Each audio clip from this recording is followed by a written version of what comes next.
Hello friends, welcome back to my YouTube channel SSL inspection part 3। SSL inspection part 1 part 2 हम already पढ़ चुके हैं। SSL handshake को पढ़ चुके हैं। एसएसएल हैंडशेक में हमने क्लाइंट एंड सर्वर के बीच में जो पैकेजेस जो मैसेजेस एक्सचेंज होते हैं वो हमने बहुत डिटेल में पढ़े थे, जिसमें मैंने आपको बताया था कि क्लाइंट सबसे पहले सर्वर को हेलो पैकेट भेजता है और सर्वर हेलो का रिप्लाई भेजता है।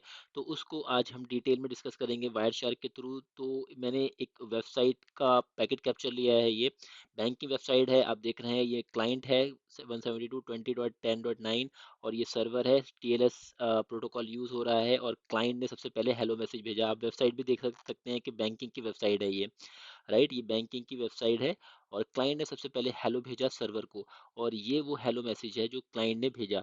आपको बताया था मैंने क्लाइंट कौन सा वर्जन यूज कर रहा है, यहाँ पे 1.0 यूज कर रहा है। इसने 1.0 सेलेक्ट किया और 1.0 भेजा सर्वर को। उसके बाद इसने इस हेलो पैकेट के अंदर एक रैंडम वैल्यू भी भेजी। रैंडम वैल्यू जो मैंने आपको बताई थी, अगर आपको याद हो कि रैंडम वैल्यू बहुत इंपॉर्टेंट है। वो हेल्प करती है मास्टर की जनरेट करने में, जो हम जिसे हम शेयर्ड सेशन की भी बोलते हैं, राइट। जिसे हम शेयर्ड सेशन की भी बोलते हैं, जो दोनों साइड पे सेम होती है। क्लाइंट एंड सर्वर के साइड पे सेम होती है, जिसके थ्रू हमारा डेटा इनक्रिप्ट एंड डिक्रिप्ट होता है। इफ यू रिमेंबर, मैंने आपको बहुत डिटेल में बताया था कि शेयर्ड सीक्रेट की कैसे बनती है, कैसे हेल्प होती है डिफी हेलमन के थ्रू, कैसे वो दोनों साइड पे सेशन कीज बनती हैं। तो ये सेशन की जब बनती है तब उसके अंदर रैंडम जो वेरिएबल है बहुत इंपॉर्टेंट एक पार्ट उसमें लेता है, और बहुत इंपॉर्टेंट है रैंडम वैल्यू को समझना। मैंने आपको बताया था कि प्री मास्टर की और रैंडम वैल्यू को यूज करके ये शेयर्ड सीक्रेट की बनती है। तो ये रैंडम की है, जो मैंने आपको बताया था कि जब मैं आपको वायर शेयर का पैकेट दिखाऊंगा तब मैं वहाँ पे आपको दिखाऊंगा रैंडम वैल्यू। और ये इसकी सेशन आईडी है, और ये वो साइफर स्वीट्स हैं जो हेलो मैसेज में जाते हैं। इफ यू रिमेंबर, मैंने बताया था आपको कि क्लाइंट हेलो मैसेज में साइफर स्वीट भेजता है। तो इसने कितने साइफर स्वीट भेजे हैं? 16। ये इसकी लेंथ है, और इसने 16 साइफर स्वीट भेजे हैं, एल्गोरिदम भेजे सर्वर को। अब सर्वर क्या करेगा, इसमें से एक पिक करेगा साइफर स्वीट, एक साइफर स्वीट पिक करेगा, और जो सर्वर के पास टीएलएस वर्जन चल रहा है वो सर्वर भेजेगा, और सर्वर इसमें से एक साइफर स्वीट पिक करेगा, वो क्लाइंट को भेजेगा, राइट। और सर्वर भी एक रैंडम वैल्यू जनरेट करेगा। उसके बाद हेलो मैसेज कंप्लीट होगा, फिर सर्वर अपना सर्टिफिकेट भेजेगा। तो ये क्लाइंट का हेलो, आप आई होप आप लोगों को समझ में आ गया होगा। नाउ मूविंग फर्दर, अब हम एक बार सर्वर का सर्टिफिकेट, एक बार सर्वर का हेलो रिप्लाई देख लेते हैं कि सर्वर ने अपने हेलो रिप्लाई में क्या क्या भेजा। तो सर्वर ने अपने हेलो रिप्लाई में एक साइफर स्वीट पिक करा होगा और अपने टीएलएस वर्जन भेजा होगा। तो ये सर्वर का हेलो है। आप देख सकते हैं ये सर्वर ने यहाँ पे वर्जन 1.2 यूज कर रहा है, राइट। सो कभी कभार ऐसा होता है कि क्लाइंट एंड सर्वर दोनों सेम टीएलएस वर्जन यूज नहीं करते। कभी कभार क्लाइंट साइड पे टीएलएस 1.0 चल रहा होता है, सर्वर साइड पे 1.2 या 1.3 कुछ भी चल सकता है। तो डिपेंडिंग अपॉन द एनवायरनमेंट। तो इस में कभी कभार आपको इश्यूज भी आ सकते हैं। कभी कभार क्लाइंट उस वेबसाइट को एक्सेस भी नहीं कर पाते। कभी कभार क्लाइंट को सर्टिफिकेट का एरर भी आ जाता है, या सर्टिफिकेट का एरर ना आए तो page can not be display का एरर आता है, और बहुत सारे इश्यूज आ जाते हैं अगर क्लाइंट और सर्वर पे दोनों पे अलग अलग वर्जन चल रहा हो। बट मेरे केस में मुझे कोई इशू नहीं आया था। डिपेंडिंग ऑन दी कॉन्फ़िगरेशन, कुछ केसेस में मैंने देखे हैं जहाँ पे क्लाइंट एंड सर्वर में अगर दो अलग अलग टीएलएस वर्जन चल रहे हों तो कभी कभार क्लाइंट को इश्यूज आ सकते हैं। बट वो आपको पैकेट कैप्चर से ही पता लगेगा। अगर पैकेट कैप्चर में आपको मिल रहा है टीएलएस दो अलग अलग यूज़ हो रहे हैं और क्लाइंट को वेबसाइट एक्सेस नहीं हो रही है, या क्लाइंट को एरर आ रहा है, या सर्टिफिकेट का एरर आ रहा है, तो it could be a version mismatch issue. But most of the cases में ऐसे इश्यूज नहीं आते। कुछ केसेस में आ भी सकते हैं, बट वो हम आगे फर्दर डिस्कस करेंगे अपने अपकमिंग वीडियोस में कि कहाँ पे वो इश्यूज आ सकते हैं। तो अभी हम ट्रबल शूटिंग नहीं पढ़ रहे, अभी हम एसएसएल इंस्पेक्शन को पढ़ रहे हैं। सो अब आप देखिए यहाँ पे एक रैंडम वैल्यू सर्वर ने जनरेट करी। उसके बाद सर्वर ने साइफर स्वीट पिक किया। अब देखना है ये साइफर स्वीट इसने पिक किया, TLS AES advance encryption system 128 GCM SHA 256। तो ये एक साइफर स्वीट कितने भेजे थे? 16 साइफर स्वीट भेजे थे। इफ यू रिमेंबर, क्लाइंट ने 16 भेजे थे, 16 में से उसने एक पिक किया, और उसके बाद हेलो का रिप्लाई सर्वर ने क्लाइंट को भेजा। देन क्लाइंट ने एक प्री मास्टर की जनरेट करी, if you remember, pre master की जनरेट करी, सर्वर ने भी एक प्री मास्टर की जनरेट करी, प्री मास्टर की को इनक्रिप्ट किया सर्वर की पब्लिक की से, सर्वर ने डिक्रिप्ट किया अपनी प्राइवेट की से, देन दोनों ने एक शेयर्ड सीक्रेट की बनाई। सीक्रेट की कैसे बनाई, प्री मास्टर की को यूज़ किया और ये रैंडम वैल्यू को यूज़ किया, क्लाइंट ने भी और सर्वर ने भी, और वो हमने काफ़ी डिटेल में पढ़ा था, मैं अब उसकी डिटेल में नहीं जा रहा। तो ये सारा काम हो रहा है क्लाइंट एंड सर्वर के बीच में।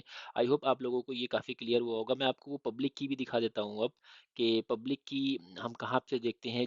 जब सर्वर जो पब्लिक की भेजता है, तो अगर मैं आपको एक सर्टिफिकेट दिखाऊं तो किस तरह का सर्टिफिकेट होता है, मैं आपको एक बैंकिंग की वेबसाइट पे लेके चलता हूं। तो ये मेरी पास एचडीएफसी की बैंकिंग की वेबसाइट है, और अगर मैं यहाँ पे राइट क्लिक करूँ, कनेक्शन इज सिक्योर पे जाऊँ, तो यहाँ पे मुझे सर्टिफिकेट दिखाएगा। अब आप ये देख रहे हैं कि ये सर्टिफिकेट जो है, ये सर्टिफिकेट्स किसने साइन किया है, डीजीसेट ने। डीजीसेट भी एक सर्टिफिकेट अथॉरिटी है। डिजिसेट यहाँ पे आप देख सकते हैं, ये डिजिसेट है, और ये सर्टिफिकेट एक अथॉरिटी है जिसने ये साइन किया है। ये इसका कॉमन नेम है, ये इसका ऑर्गेनाइजेशन है। इसमें और इसमें हम ओयू यूज़ करते हैं, ऑर्गेनाइजेशन, ये एट्रीब्यूट्स हैं, कॉमन नेम, लोकेशन, वो आपको नहीं यहाँ पे दिख रहा है, लोकेशन वगैरह आपको नहीं दिख रहा है, लेकिन आपको ये दिख रहा है कि कब से वैलिड है। 21 जुलाई 2025 से वैलिड है, और कब तक है, 2026।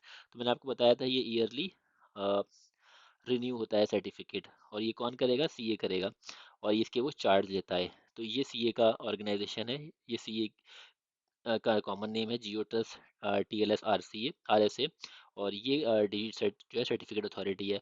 उसके बाद ये पब्लिक की आप देख रहे हैं, ये पब्लिक की है। अगर मैं आपको यहाँ पे एक बार जूम करके दिखाऊं, तो आप यहाँ पे देखिए, ये जो है, ये आपको जो दिख रहा है, ये पब्लिक की है।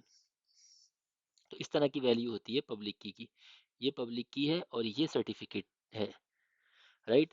तो ये पब्लिक की आपको भेजता है क्लाइंट, सर्वर की और पब्लिक की, और ये सर्टिफिकेट के साथ में, और ये सर्टिफिकेट जाता है क्लाइंट के पास। ये बहुत इंपॉर्टेंट है समझना, क्योंकि अब जब मैं आपको एसएसएल इंस्पेक्शन बताऊंगा, तब इस चीज़ की वैल्यू आपको पता लगेगी, और आपको समझ में आएगा कि मैंने एसएसएल हैंडशेक को इतना डिटेल में क्यों एक्सप्लेन किया, क्योंकि एसएसएल इंस्पेक्शन में आपको इस चीज़ की अंडरस्टैंडिंग होनी बहुत ज़रूरी है। अब हम बात करते हैं एसएसएल इंस्पेक्शन या एसएसएल डिक्रिप्शन। मैंने यहाँ एसएसएल डिक्रिप्शन लिख दिया। एसएसएल डिक्रिप्शन मींस कि इनक्रिप्ट पैकेट को डिक्रिप्ट करना, या इंस्पेक्शन मतलब एसएसएल पैकेट्स को इंस्पेक्ट करना। अगर मैं इंस्पेक्शन या डिक्रिप्शन बोलूँ बोलूँ तो आप समझ जाइए कि दोनों एक ही वर्ड है। एसएसएल डिक्रिप्शन भी बोल सकते हैं, एसएसएल इंस्पेक्शन भी बोल सकते हैं।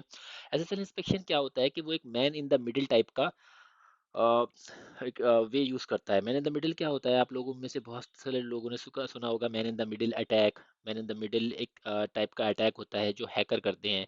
Man in the middle attack क्या होता है कि फॉर एग्जांपल आपकी एक क्लाइंट मशीन है और एक सर्वर है, और क्लाइंट और सर्वर के बीच में ये क्लाइंट मशीन है, और ये सर्वर है, और क्लाइंट एंड सर्वर के बीच में आपस में कम्युनिकेशन हो रहा है, डेटा एक्सचेंज हो रहा है, और यहाँ पर एक बैड बॉय आप लोगों की तरह सॉरी, तो यहाँ पर एक बैड बॉय हैकर है, राइट। एंड ये हैकर इनकी सारी की सारी जो भी कम्युनिकेशन हो रहा है उसको स्निफ कर रहा है। अब फॉर एग्जांपल ये क्लाइंट ने सर्वर को कुछ एक डेटा भेजा, क्लाइंट ने सर्वर को एक मैसेज भेजा, हाउ आर यू। हैकर ने क्या करा, उसको हैकर ने उसको हाउ आर यू को मॉडिफाई कर दिया, हाउ आर यू को लेट सपोज मॉडिफाई कर दिया हु आर यू। ये मैं एक एग्जाम्पल के तौर पे ले रहा हूँ, मैसेज कुछ भी हो सकता है, हैकर उसको कुछ भी मॉडिफाई कर सकता है और मॉडिफाई करके सर्वर को भेज दिया। लेट सपोज क्लाइंट, ये बैंक का वेब सर्वर है, ये बैंकिंग की साइट है, क्लाइंट ने अ, अपनी डेट ऑफ बर्थ दी, या अपने क्रेडिट कार्ड की इन्फॉर्मेशन, कुछ भी बैंकिंग की इन्फॉर्मेशन दी सर्वर को। वो सर्वर पे जाने से पहले ही हैकर ने उस डेटा को, मैसेज को पढ़ा, मैसेज को रीड करा, और उसने वो इन्फॉर्मेशन को चेंज करके सर्वर को भेज दिया। और सर्वर ने जो इन्फॉर्मेशन हैकर से मिली थी, सर्वर ने उसको ट्रस्ट कर लिया। तो ये man in the middle type का अटैक होता है कि बीच में एक हैकर आपकी कम्युनिकेशन को स्निफ करे या उसको ईज़-ड्रॉप करे, उसको मॉडिफाई करे और मॉडिफाई करके सर्वर को भेजे। तो इस टाइप का man in the middle attack होता है। तो फायरवॉल भी कुछ इसी तरह का रोल प्ले करती है यहाँ पे। So now let's try to understand SSL inspection friends. So again, ये मेरे पास एक क्लाइंट मशीन है। अब ये है मेरे पास एक फायरवॉल है। नेक्स्ट जनरेशन फायरवॉल होगी ये, जो एप्लीकेशन लेयर पे काम करती है। एप्लीकेशन लेयर आई होप आप लोगों को पता होगा। और ये सर्वर है, बैंक का सर्वर हो सकता है, गवर्नमेंट वेबसाइट हो सकती है, कुछ भी हो सकता है। लेट्स सपोज बैंक की वेबसाइट है, बैंकिंग साइट है जिसके पास एसएसएल सर्टिफिकेट है। अब क्लाइंट ने हेलो भेजा, टीसीपी पहले, सबसे पहले टीसीपी हैंडशेक हुआ, सिंक गया, सिंक सर्वर फायरवॉल के पास आया, फायरवॉल ने सिंक आगे भेजा, सिंक प्लस एक हुआ, टीसीपी हैंडशेक कंप्लीट हो गया। फिर क्लाइंट ने हेलो भेजा फायरवॉल के पास। लेट्स सपोज अभी मेरे पास एसएसएल इंस्पेक्शन इनेबल नहीं है, अभी फायरवॉल पे एसएसएल डिक्रिप्शन या एसएसएल इंस्पेक्शन इनेबल नहीं है। अभी जो भी सिंपली ट्रैफिक क्लाइंट और सर्वर के बीच में आ रहा है, फायरवॉल उसको बिना एसएसएल इंस्पेक्ट किए आगे फॉरवर्ड कर रही है। तो इसका डिसएडवांटेज क्या है? सबसे पहले मैं आपको ये बताने वाला हूँ कि इसका डिसएडवांटेज क्या है। फायरवॉल पे अगर एसएसएल इंस्पेक्शन इनेबल नहीं है और फायरवॉल के पास ट्रैफिक आया, क्लाइंट ने सेशन इनिशिएट किया, क्लाइंट सर्वर के साथ एक कम्युनिकेशन किया, फायरवॉल के डिसएडवांटेज ये है कि क्योंकि ये पैकेट, ये डेटा इनक्रिप्टेड होगा, फायरवॉल उस इनक्रिप्टेड डेटा को कभी भी ओपन करके या डिक्रिप्ट करके नहीं देखेगी अनटिल एंड अनलेस आपने एसएसएल इंस्पेक्शन इनेबल किया हो। अगेन मैं आपको बता रहा हूं, अगर आपके पास एसएसएल इंस्पेक्शन इनेबल नहीं है फायरवॉल पे, क्लाइंट सर्वर आपस में कम्युनिकेट कर रहे हैं, ये सर्वर के पास एसएसएल सर्टिफिकेट है, एसएसएल हैंडशेक कंप्लीट हुआ, कम्युनिकेशन एस्टेब्लिश हुई, क्लाइंट ने सर्वर को डेटा भेजा या सर्वर ने क्लाइंट को कुछ डेटा भेजा, फायरवॉल उस डेटा को कभी भी डिक्रिप्ट नहीं करेगी, उसको ऐसे ही एज इट इज पास कर देगी सर्वर के पास, और सर्वर की इंफॉर्मेशन, सर्वर का जो भी डेटा क्लाइंट को जा रहा है वो भी। तो फायरवॉल कभी उसको डिक्रिप्ट नहीं करेगी। अब उसका डिसएडवांटेज ये क्या है? उसका डिसएडवांटेज ये है कि आपको पता है ये फायरवॉल है एप्लीकेशन इंस्पेक्शन, राइट, जो कि लेयर 7 पे काम करती है, लेयर 7 पे काम करती है। अब फायरवॉल पे एप्लीकेशन इंस्पेक्शन लेयर 7 पे काम करेगा, मीनिंग कि आपके पास फायरवॉल पे बहुत सारे प्रोफाइल होंगे जो आपने कॉल कर रखे होंगे या कॉन्फ़िगर कर रखे होंगे, जिनके आपने लाइसेंसेस ले रखे होंगे। फॉर एग्जांपल यूआरएल फिल्टरिंग, आपके पास यूआरएल फिल्टरिंग का लाइसेंस होगा। लेट्स से ये पोलो अल्टो फायरवॉल है, आपके पास यूआरएल फिल्टरिंग का लाइसेंस है, आपके पास एंटीवायरस का एंटीवायरस का लाइसेंस है, आपके पास वाइल्ड फायर का लाइसेंस है, आपके पास फाइल ब्लॉकिंग का लाइसेंस है। सो ये सारे आपको पता हो तो ये कंटेंट फिल्टरिंग का पार्ट है, जो कि कंटेंट फिल्टरिंग के अंडर हम आते हैं, जिसमें URL filtering, antivirus, wild fire, ये सारी प्रोफाइल हम कॉन्फ़िगर करते हैं। ये सब हम अपकमिंग वीडियोस में देखेंगे जब हम पालो अल्टो को पढ़ेंगे तो।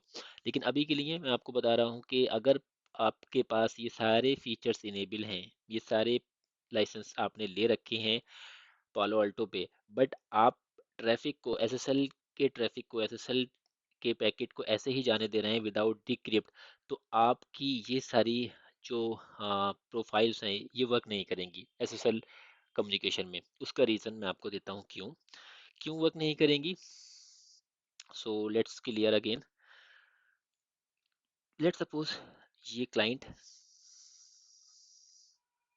ये सर्वर, ये फायरवॉल, क्लाइंट एसएसएल हैंडशेक का हेलो पैकेट भेजा, फायरवॉल ने हेलो को सेम ऐसे आगे फॉरवर्ड कर दिया। अभी एसएसएल इंस्पेक्शन इनेबल नहीं है, अभी आपने ये फीचर इनेबल नहीं करा, रिमेंबर। एसएसएल हेलो को आगे फॉरवर्ड कर दिया, देन सर्वर ने हेलो का रिप्लाई करा, फायरवॉल ने वापस से हेलो का रिप्लाई भेजा, देन क्लाइंट ने सर्वर से रिक्वेस्ट किया सर्टिफिकेट के लिए, सर्वर ने सर्टिफिकेट दिया, देन प्री मास्टर की इनक्रिप्ट, देन प्री मास्टर की यहाँ पे डिक्रिप्ट, देन सेशन की बनी, उसके बाद यहाँ पे डेटा एक्सचेंज हुआ क्लाइंट एंड सर्वर के बीच में। अब जब ये सर्वर डेटा भेज रहा है, सर्वर डेटा भेज रहा है तो ये इनक्रिप्टेड डेटा है, इनक्रिप्टेड है, और क्लाइंट भी अगर कुछ भेज रहा है वो भी इनक्रिप्टेड है। अब वो इनक्रिप्शन, अब फॉर एग्जांपल सर्वर ने कुछ ऐसा डेटा भेजा, कुछ, लेट सपोज सर्वर से क्लाइंट ने कुछ फाइल डाउनलोड करी, अब वो फाइल भी इनक्रिप्टेड थी। अब सर्वर ने कुछ ऐसा डेटा भेजा या ऐसी फाइल भेजी जो मैलिशियस थी, जिसमें मैलवेयर था, इसके अंदर मैलवेयर था, बट ये इनक्रिप्टेड थी, ये एक बॉक्स में बंद थी। लेट सपोज ये बॉक्स में बंद थी, ये इस पे लॉक लगा हुआ था, और इसकी की सिर्फ सर्वर के पास थी, और इस बॉक्स के अंदर वो वायरस था या मैलवेयर था।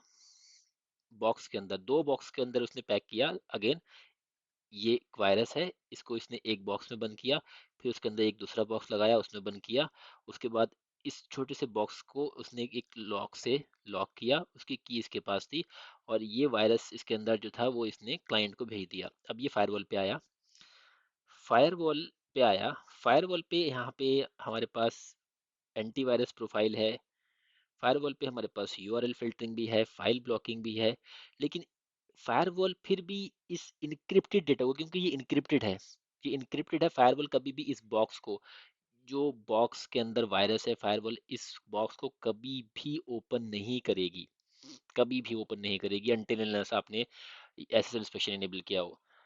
आई होप इस एग्जाम्पल से आपको समझ में आया होगा। फायरवॉल इस बॉक्स को कभी भी ओपन नहीं करेगी, फायरवॉल इस बॉक्स को एज इट इज क्लाइंट को पास ऑन कर देगी। सेम बॉक्स क्लाइंट के पास आएगा, क्लाइंट इस बॉक्स को ओपन करेगा, दूसरे बॉक्स को ओपन करेगा। अगर क्लाइंट के पास कुछ अच्छा एंड पॉइंट प्रोटेक्शन नहीं है, या मोस्ट ऑफ द केसेस में क्लाइंट इन्फेक्ट हो सकता है, क्योंकि वो उसने एंटीवायरस को भी बाईपास कर दिया होगा। अगर क्लाइंट इस बॉक्स को ओपन करेगा, इस दोनों बॉक्स को ओपन करेगा, उसके बाद वो फाइल जब डाउनलोड करेगा या जो अभी उसने भेजा है मेलवेयर उसको एग्जीक्यूट करेगा, तो क्लाइंट इन्फेक्ट हो जाएगा, क्लाइंट उस वायरस से इन्फेक्ट हो जाएगा। और अगर एक बार ये क्लाइंट इन्फेक्ट हो गया तो चांसेस हैं वो और भी मशीनों को इन्फेक्ट कर दे, और पूरे नेटवर्क में वो वायरस स्प्रेड हो जाएगा। सो कभी कभार बहुत सारे केसेस में ऐसा होता है कि इनक्रिप्टेड डेटा के अंदर कोई एक मेलिशियस वेब सर्वर या सर्वर डेटा वायरस भेज देता है, मेलिशियस कोड भेज देता है, जो फायरवॉल रीड नहीं कर पाती अगर एसएसएल इंस्पेक्शन नहीं है। But most of the cases में आपको फायरवॉल पे एसएसएल इंस्पेक्शन इनेबल मिलेगा। अब लेट सपोज फायरवॉल पे हमने एसएसएल इंस्पेक्शन इनेबल कर दिया। अब फायरवॉल पे एसएसएल इंस्पेक्शन इनेबल है, और ये हमारा एक सर्वर है, बैंकिंग का सर्वर है, क्लाइंट ने हेलो भेजा एसएसएल का। अब फायरवॉल क्या करेगा नाउ, ये एक इम्पॉर्टेंट है, यहाँ पे हमें अब समझना है कि अब सर्वर इस हेलो को आगे पास ऑन नहीं करेगा। सर फायरवॉल देखेगा, ओके होल्ड ऑन, आपने एसएसएल का हेलो पैकेट भेजा है, हेलो मैसेज भेजा है, मेरे पास मेरी कॉन्फ़िगरेशन ये कहती है कि मेरे पास एसएसएल इंस्पेक्शन इनेबल है, मुझे एसएसएल इसको इंस्पेक्ट करना है, ट्रैफिक को इसको इंस्पेक्ट करना है। तो अब मैं आपके बिहाफ पे हेलो पैकेट भेजूंगा सर्वर को। अब क्लाइंट का जो हेलो सर्वर के पास गया था, सर्वर ने उस हेलो को होल्ड पे लगाया, ये मैसेज हेलो होल्ड पे लगा, फायरवॉल ने खुद एक हेलो मैसेज भेजा सर्वर को, ये हेलो मैसेज एक नया कनेक्शन एस्टेब्लिश करा। This is the beauty of SSL inspection. Remember, जब एसएसएल इंस्पेक्शन फायरवॉल पे नहीं था, जब हमने डिक्रिप्शन इनेबल नहीं करी थी, तब हेलो मैसेज फायरवॉल के पास आ रहा था, फायरवॉल उसको आगे पास ऑन कर रही थी सर्वर को। बट अब क्योंकि फायरवॉल पे आपने एसएसएल इंस्पेक्शन इनेबल कर दिया, एसएसएल इंस्पेक्शन इनेबल कर दिया, इसका मतलब फायरवॉल को अब उस पैकेट को इंस्पेक्ट करना है, तो फायरवॉल उस हेलो मैसेज को ऐसे नहीं जाने देगी। फायरवॉल देखेगी, ओके मेरे पास एसएसएल इंस्पेक्शन इनेबल है, मेरे पास हेलो मैसेज आया है एसएसएल का, तो late me hold this hello message for a while. और क्लाइंट सर्वर को, सॉरी फायरवॉल सर्वर को क्लाइंट के बिहाफ पे एक हेलो मैसेज खुद इनिशिएट करेगी। अब फायरवॉल भेजेगी एक हेलो मैसेज सर्वर को, सर्वर अब आपको पता है सर्वर क्या करेगा, सर्वर हेलो का रिप्लाई भेजेगा, उसमें टीएलएस वर्जन और साइफर स्यूट भेजेगा। अब फायरवॉल के पास आएगा, फायरवॉल फिर फर्दर क्लाइंट को भेजेगा। आप देख रहे हैं अब दो कनेक्शन स्टैब्लिश हो रहे हैं between client to firewall and firewall to server. अब फायरवॉल क्या, अब सर्वर क्या करेगा, सर्वर अपना अपनी पब्लिक की और अपना सर्टिफिकेट किसको भेजेगा, फायरवॉल को। अब फायरवॉल क्या करेगा, ये एक बहुत इंपॉर्टेंट है समझने के लिए। फायरवॉल क्या करेगा यहाँ पे, फायरवॉल क्या करेगा, फायरवॉल के पास एक खुद का सर्टिफिकेट होगा जो आपने जनरेट किया होगा, रूट सर्टिफिकेट। या फायरवॉल पे हम सेल्फ साइन सर्टिफिकेट भी करते हैं, मोस्ट ऑफ द केसेस में आपको सेल्फ साइन सर्टिफिकेट मिलेगा। रूट सर्टिफिकेट जो हम जनरेट करते हैं फायरवॉल पे, जब आपने एसएसएल इंस्पेक्शन को इनेबल करा होगा, वो हम डिटेल में पढ़ेंगे कि एसएसएल जब इंस्पेक्शन हम इनेबल करते हैं तब हम फायरवॉल पे एक रूट सर्टिफिकेट जनरेट करते हैं, वो आगे हम फर्दर वीडियो से पढ़ेंगे। लेकिन फायरवॉल के पास एक रूट सर्टिफिकेट होगा। फायरवॉल क्या करेगा, जब फायरवॉल के पास ये सर्टिफिकेट आएगा, लेट सपोज ये सर्टिफिकेट था बैंक का, ABC बैंक डॉट कॉम इस पे लिखा था, इस पे इसकी पब्लिक की भी थी, और ये सर्टिफिकेट आया इस तरह से, इस पे लिखा है ABC बैंक डॉट कॉम, और ये पब्लिक की किसकी है, ABC की। तो फायरवॉल क्या करेगा, फायरवॉल इसको देखेगा, ओके ये सर्टिफिकेट जो है साइन है, सर्टिफिकेट अथॉरिटी क्या है इसकी, ये साइन है लेट सपोज डिजिट सर्च से, डीजी सेट, मैंने आपको बताया था सर्टिफिकेट अथॉरिटी साइन करती है सर्टिफिकेट। और इस केस में फॉर एग्जांपल कौन है, डीजी सेट, डीजी सेट भी एक सर्टिफिकेट अथॉरिटी है, जैसे गो डैडी लेट्स इनक्रिप्ट, इस तरह से डीजी सेट भी एक सर्टिफिकेट अथॉरिटी है। तो फायरवॉल देखेगा, okay ABC bank dot com का सर्टिफिकेट मेरे पास आया है सर्वर का, और इसको साइन किया है डीजी सेट ने। सबसे पहले फायरवॉल देखेगा कि क्या डीजी सेट को मैं ट्रस्ट करता हूँ, क्योंकि फायरवॉल के पास भी ट्रस्टेड एक लिस्ट होगी जिसमें वो सर्टिफिकेट अथॉरिटी को ट्रस्ट करेगा या नहीं करेगा, डिसाइड करेगी फायरवॉल। फायरवॉल के पास भी एक ट्रस्टेड सीए की लिस्ट होगी जिसमें ये डीजी सेट उसकी ट्रस्टेड लिस्ट में होगा। तो फायरवॉल देखेगा, ओके डीजी सेट को मैं ट्रस्ट करता हूँ, now let me hold this certificate, let me sign this certificate from my root CA. Firewall अब इस सर्टिफिकेट को अपने खुद के रूट्स सीए से साइन करेगा, जो आपने फायरवॉल पे जनरेट किया होगा। फायरवॉल इसको साइन करेगा अपने रूट सीए से, यहाँ पे साइन करेगा, वो कुछ इस तरह से वैल्यू बनेगी, और फिर वो क्लाइंट को भेजेगा ये सर्टिफिकेट। अब आपने देखा ये सर्टिफिकेट जो चेन थी यहाँ पे ये ब्रेक हुई।